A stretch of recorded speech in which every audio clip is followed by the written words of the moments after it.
Turns out the boomers were right.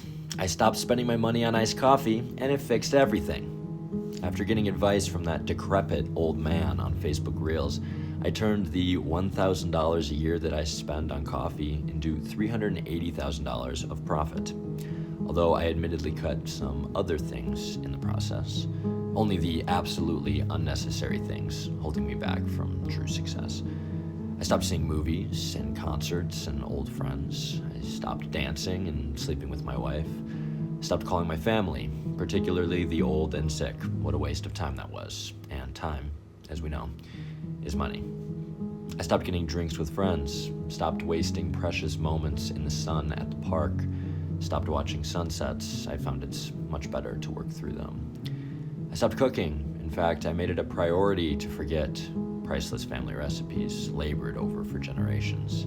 After all, I need the brain space to hold all this newfound success. In fact, I stopped wasting money on eating out and food entirely.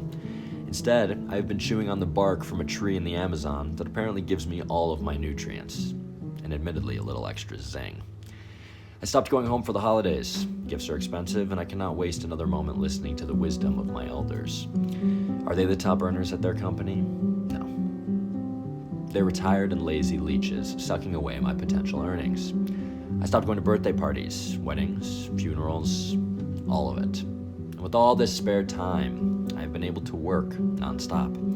I've taken my existence and I've trimmed the life from it. I've taken relationships and trimmed the love from it.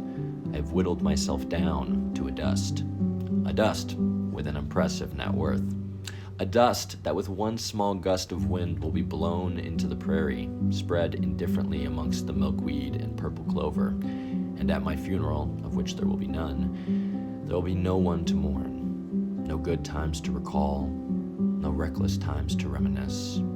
Because after all, time is money. Why bother spending it on coffee and love?